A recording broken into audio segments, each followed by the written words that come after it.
Welcome to this training video, which supports the delivery of the Year 11 Having a Say unit as part of the OAT Citizenship and PSHE Education curriculum. This unit consists of 6 lessons, which have been planned to build on previous units, which explore politics in the UK throughout Year 7 and Year 9. The unit begins with an exploration of government spending, which directly follows on from the final lesson of the preceding Money Matters unit, which was about taxes. This is then examined more closely as pupils learn about foreign aid, and the unit then shifts to consider voting and electoral processes in England. That's particularly relevant to pupils as they'll be at or approaching 16, which is the current age for voter registration. In the future, 16 may well become the age at which young people can vote in elections in England. The final lesson is a reflective evaluation of democracy in the UK, which has been a consistent thread throughout the citizenship units of the curriculum. In this video, I'm going to explain some of the activities and give you some ideas about how you might be able to adapt these lessons to best suit your class. In the first lesson, there's an activity which is taken from a lesson published by the Association for Citizenship Teaching, and that involves pupils taking on the role of the Chancellor of the Exchequer. To access the specific resource, you have to be a member for ACT. The link to the specific lesson is included in the slide notes of the lesson PowerPoint, and it's also in the scheme of learning. The idea of the activity is that in pairs or in small groups, pupils will be asked to assign a total of £100 to different spending areas, and various events over 3 years, which are carried out in 3 rounds, will force pupils to reevaluate their priorities. That activity should then foster discussion about the reasons behind pupils' decision making. So, did they continue to prioritise one particular area at the expense of others? Would they make further cuts in a particular area if there were longer term issues with the economy?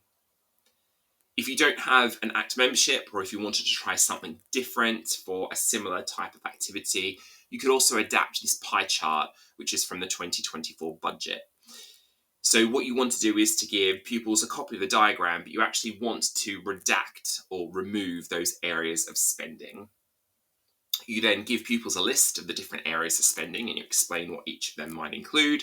And pupils then have to decide which amount of money they want to allocate to each area of spending. So, for example, they might want to spend the £379 billion on health, or it might be defence instead. Once pupils have done that, you can discuss the areas that pupils want to spend the highest and lowest amounts of money on, and then you can reveal the planned expenditure and discuss their reactions to that spending plan. The second lesson continues the exploration of government spending with a specific focus on foreign aid. After defining the concept of foreign aid, the United Nations target of spending 0.7% of national income on foreign aid will be a real focus.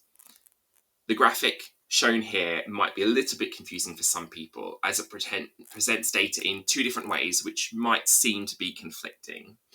So the graph on the left is showing countries' spending as a raw figure in US dollars, whereas the graph on the right is showing each country's spending as a percentage of their gross national income.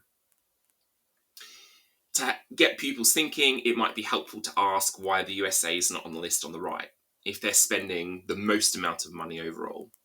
Or conversely, why Luxembourg isn't on the list on the left, if they're spending the highest proportion of their GNI. So the answer is that the USA has such a large economy that $55 billion in total represents less than 0.5% of their national income. And that's why they don't make the list on the right. Equally, Luxembourg has a far smaller national income. So even though they're giving a higher percentage of that income, it's actually, as a raw figure, much less than the countries that are listed on that first graph. This also serves to reiterate why the UN is setting a percentage target rather than a raw figure, because then each country is being asked to pay a proportion of their income rather than something which is unrealistic, to make sure that it's something which is easily affordable. And the same concept possibly might have come up in discussion when pupils were learning about taxes in the Money Matters unit as well. Following on from that discussion about foreign aid, pupils then asked to use a Diamond 9 template featuring a range of scenarios to decide which reasons for paying for foreign aid are of greatest importance to them. Now, the initial ranking of the Diamond 9 itself isn't so much a focus because it's really easy for pupils just to write a few keywords in each box without really thinking at all, let alone having to think hard about the ranking and the rationale. So to encourage pupils to think more detail about the reasons behind their decision, ask them to write a brief justification for the examples at the top, and then also the one at the bottom. It doesn't have to be particularly long, but the benefit is that not only is it nudging them into thinking in greater depth, but it also prepares them for the subsequent discussion when you seek to compare responses. And as discussed in training videos for other units, it's really useful to seek feedback from pupils so they can get a sense of how others have responded to the same task. So an easy way to do this is to read each of the 9 responses and ask pupils to raise their hands if they ranked it in their top 3. So in this case, the Philippines had 2 people put it in their top 3. And then you can do it again for the bottom 3 after you've gone through all of the top rankings. This can then open up discussion about the reasons for placement at the top or at the bottom. And you can then focus on examples with a clear difference in responses. So based on this data, the climate change option in the Philippines doesn't have that much support, so you might be able to focus your questions on why that might be. There's also an activity in Lesson 2 where pupils are asked to classify arguments for and against spending on foreign aid. A variety of formats have been included for this task. The ones shown here on the left can be done as a simple color coding task. So they can highlight the legend at the top and then color code to match. The one on the right is a little bit more complex. Pupils need to classify the arguments not only based on being financial, legal, moral, or political, but also about whether they support or challenge the idea of spending on foreign aid. Lesson 3 looks at the right to vote, and this chart is really helpful in breaking down the different types of elections which are held across the UK. So since devolution occurred in the late 1990s, Scotland, Wales and Northern Ireland have had their own national governments, and these national governments then get to decide the age at which people can vote in local elections within that country. UK Parliament, however, has a reserved power. They've kept control of the decision making when it comes to parliamentary elections, which is why the voting age has remained at 18 for general elections. This is important because the latter half of the lesson focuses on whether the current Labour government should enact their policy of lowering this voting age to 16 across the whole of the UK. Now, this slide from Lesson 3 is designed to help to give local context to voter registration. So before teaching this lesson, you'll need to update the highlighted information using the constituency data spreadsheet, which was compiled from 2 different House of Commons data sets. The headings on the spreadsheet include numbers to help you to identify which bits of data you need for which position as well. There's also information on that spreadsheet about voter turnout, which might be helpful in the following lesson. That lesson, Lesson 4, focuses on the processes of what actually happens when a general election is held. And again, given pupils, many of whom will be 16 or approaching 16, it's an excellent opportunity to encourage them to register to vote if you've got internet access during your lesson, or potentially to signpost them to the Electoral Commission website as part of an optional homework task. The lesson also includes data on turnout by age group, and the information for the most recent general election in 2024 hasn't yet been published, so instead the lesson is using turnout data from 2019. When looking at this data, you could ask pupils to consider how it might be used by political parties. The difference in turnout figures helps to explain why politicians might be keen to help keep older voters happy, often at the expense of younger voters, because they know that older voters are more likely to turn out. You might also want to bring in the local data from the summary spreadsheet to discuss what your local turnout was across all age groups. And again, if your school catchment crosses over multiple constituencies, it's really useful to acknowledge data from as many of those areas as possible, rather than just focusing solely on the constituency in which your school is located. The fifth lesson explores the current electoral system used in general elections, which is first past the post, and an alternative model used elsewhere called single transferable vote. First past the post is a pretty simple concept. Whoever gets the most votes is named the winner. So to help with voting, to help with explaining these voting systems, we're going to have people's vote on which tub of sweets they like best. The voting in the first round is simple.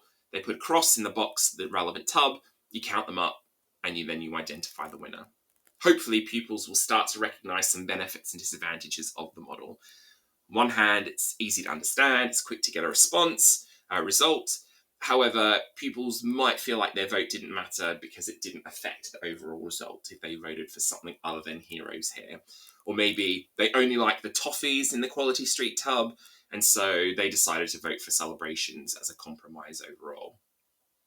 It's also really important to look at how first past the post can skew results. So showing this data, it'd be helpful to ask pupils whether or not they think it's fair that Labour now has almost 2/3 of all the members of Parliament, even though they only received roughly 1/3 of all the votes. And conversely, it's also really important to ask pupils whether or not they think that voters for the Green Party and the Reform Party are having their voices fairly heard. You're now going to run that same vote again, but this time with pupils ranking each of the tubs in their order of preference. I'm going to use the same initial votes here under the assumption that my imaginary pupils are going to still vote the same way for their preferred tub. It's important when you're counting out these votes to keep the completed ballot papers in different piles because you're going to need them to be able to model how single transferable vote works. In this case, the Swizzles tub has the least support, so they are eliminated and their vote moves to the tub ranked second on that ballot paper. In this case, that vote is for Roses, so Roses' total now goes up to 4. We then repeat the process in the next round, eliminating the tub with the lowest votes and redistributing based on the next preferences. So Haribo's are out in the second round, and 1 vote from Haribo's goes to Celebrations and 1 to Roses. So those totals both increase by 1 each. Quality Street is then out next, and 2 votes goes to Heroes and 1 vote goes to each of Celebrations and Roses. That doesn't help Roses, who's then eliminated in the next round. Those redistributed votes are going to decide the winner. 4 votes goes to Celebrations as the compromise candidate and 2 goes to Heroes. So in this instance, we can see that the outright favourite from first past the post is not necessarily the one which most people will agree with, because Celebrations has come from second place and ultimately won. You can also remind pupils here that the aim in single transferable vote is to get 1 vote more than 50% of the total number of votes. In this case, there were 29 votes, so 15 was the threshold for victory. If any tub had reached 15 votes, even in the first round, we would have had a winner and you wouldn't need to keep calculating. This is a more complex system than first past the post, but it allows for greater freedom. It also supports smaller parties because people might feel more comfortable that their vote will still contribute even if other people haven't voted the same way. For example, those votes for Roses did lead to a different outcome ultimately, even though it wasn't the tub which most people were supportive of. This lesson also includes debate cards, similar to those used in units in other year levels, which require pupils to advocate for a specific viewpoint. So rather than asking pupils to build a debate argument themselves on a topic which they might not really have much previous knowledge about, these cards provide some information to help pupils in developing their ideas.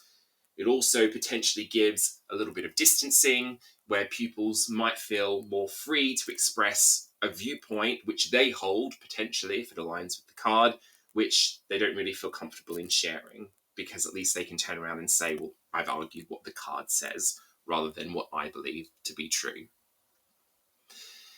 The final lesson of the unit brings together all of the politics content from years 7, 9 and 11 and evaluates the extent to which the United Kingdom is truly democratic.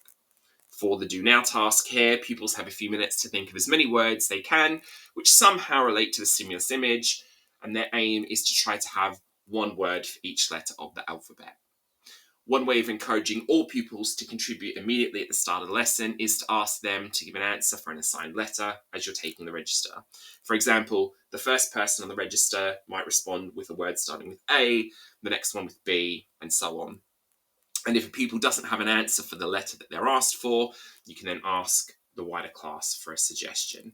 And if possible, try and circle back to those pupils who have not been able to give an answer earlier on to encourage participation and opt-in from all of them.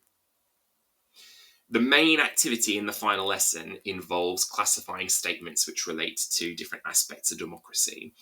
It would probably be most helpful to have the statement posters printed, either to be stuck up all around the classroom, or you could also pass them around tables in some sort of circular loop, probably with time limits to try to make sure that pupils will have access to as many of those posters as they can. There is a little bit of a level of subjectivity in terms of the specific criteria which aligns with each of the statement. Before you teach the lesson, have a look at each of the statements and the mapping summary document, which lists potential links, and try to get a sense of where you would place each statement and your own reasons for doing so. Obviously, then you might have pupils who disagree with the criteria they think is most closely related, but the important part is that they're able to justify their viewpoint.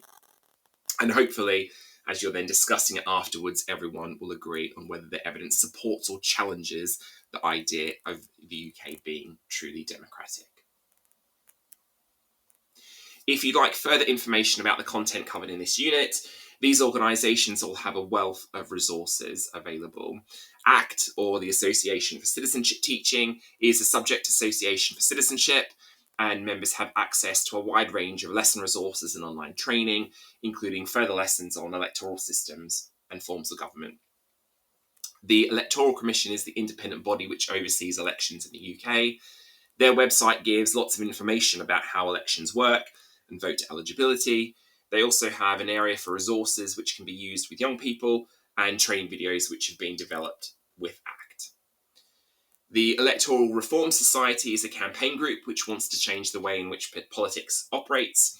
Their website has lots of detailed information about voting systems, and that could be particularly helpful if you want to find out more about first past the post or single transferable vote, or if you also want to learn about other alternatives such as the closed party list or the additional member system.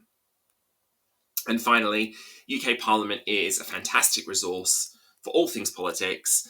The Commons Library and the Lords Library have briefing papers on all sorts of topics with lots of useful data, and you can also find out about recent votes and the progress of different bills.